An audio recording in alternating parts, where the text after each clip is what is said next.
extrusion direction. But in our case, everything is looking good. So we hit the green check mark and the resulting rib did not intersect the existing model. Oh, so frustrating. Why won't the rib complete?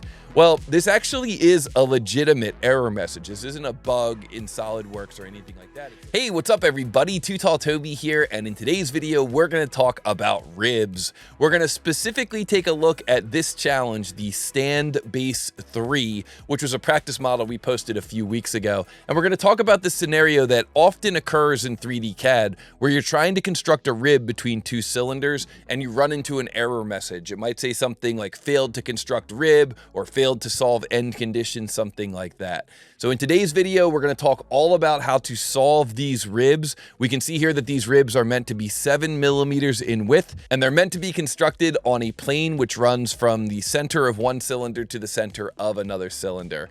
Along the way, we're going to talk about how to construct that plane. We're going to talk about the Pierce Constraint in sketch mode, and we're even going to make room to talk a little bit about delete face. So if that all sounds good to you, be sure to hit the like button. Be sure to let me know down in the comments what you learn along the way, and let's get into it here.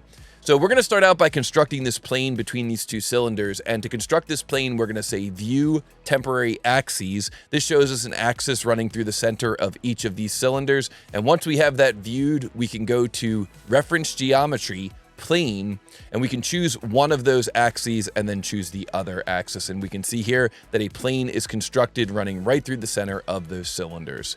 So now on that plane, we can begin a sketch, and that sketch is simply going to be a sketch of a line. So there's a sketch of that line. And now what we want to do is relocate this point so that it exists wherever this curve is passing through this sketch plane. And whenever you're trying to establish a relationship where a curve is passing through a sketch plane, that's what's called the Pierce Constraint. So I can pick this curve, I can hold control, I can pick this point, and that point is going to be moved to the location where that curve is passing through the sketch plane. That's called the Pierce Constraint. So now we're going to do the same thing on the other end. We're going to pick this curve, we're going to hold control, we're going to pick this point, we're going to let go of control, and we're going to say we want to create a Pierce sketch constraint. And now we're ready to turn that sketch into a rib. So we go features, rib, and when we go into the rib command, we can see that we want to set that wall thickness for the rib to be 7 millimeters. We see that this arrow is pointing down in the correct direction. So everything looks good. If it's not, you can use this flip material side or maybe change the extrusion direction. But in our case, everything is looking good. So we hit the green check mark and the resulting rib did not intersect the existing model. Oh, so frustrating. Why won't the rib complete? Well, this actually is a legitimate error message. This isn't a bug in SolidWorks or anything like that. It's a legitimate error message. So in order to understand and decipher this error message, we need to take a moment and just think about what the rib command does. And so I've created this model here to illustrate that when you create a rib, what you're actually doing is extruding up to next in 3 different directions. So we can start out by showing this with this first line here. I'm going to pick this line, I'm going to jump into an extrude command, and I'm going to say I want that end condition to be up to next. And here we see that line is running up to next. It's running right up to this sidewall and to this filleted face here. So now I'm going to do the same thing with this line. I'm going to take the second line here and make it an extrusion. Let's reverse the direction and say up to next. And when we make this up to next, we can see now it's running into this wall and this filleted wall here, running right up to next into these 2 walls here. Or if I take this third line here, which is on a plane 25 millimeters up from the floor of this model, so here you can see this line is on that plane, and I turn that into an extrusion, I can say that I want that to go up to next. And we see that it kind of runs down into this pocket and fills in along the faces that are running along the bottom of this pocket here. This face here, this face here, this face here, up to next. Well, what the rib command does is it does an up to next in all 3 of those directions in one single command. So if, for example, I begin a new sketch here on this plane 25 millimeters up and just create a short little horizontal line here, when I jump into the rib command, features, rib, and again, I'm going to make sure that arrow is pointing in the right direction. In this case, I want to say, I don't want it to be parallel to the sketch plane. I want it to be perpendicular to the sketch plane or normal to the sketch plane. When I go to create this rib at 7 millimeters, we see that the result is that that little tiny sketch line was extruded up to next in this direction, it was extruded up to next down in this direction, and it was extruded up to next over in this direction.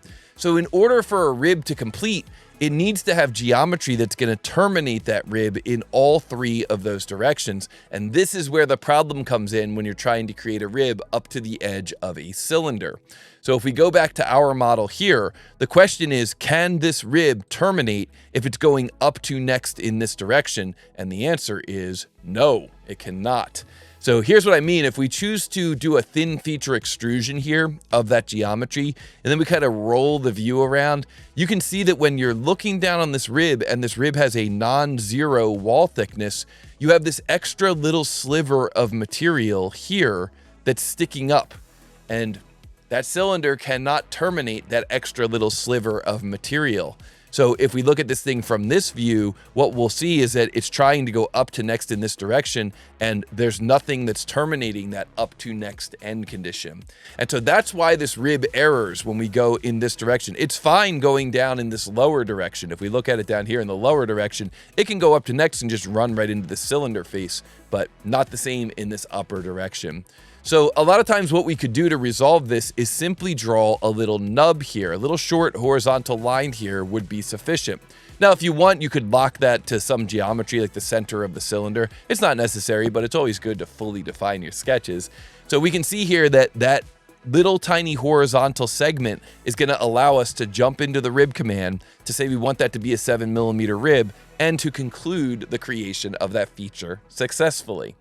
The problem is that we end up with this little, almost like a little keyway area here on the top of that cylinder. And that may or may not be what the customer wants. The customer might say, yeah, that's fine. Or the customer might say, no, that's not what I want. I want the rib to go from here to here. I want that to just kind of run into it flat. I don't want that extra little step area.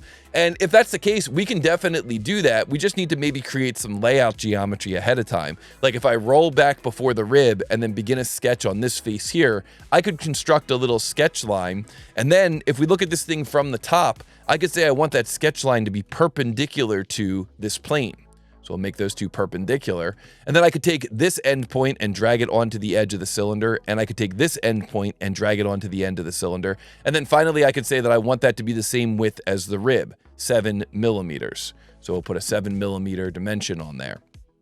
Now I can exit this sketch, go back to the sketch of the rib. So roll forward here, go back to the sketch of the rib here. I don't need this little stub anymore, so I'll just delete that. And instead of this being pierced to the cylindrical arc, let's delete that Pierce constraint. Instead, what I'll do is I'll say I want this point to be pierced to this line here. So pick the point, hold control, pick the line, let go of control, and pierce.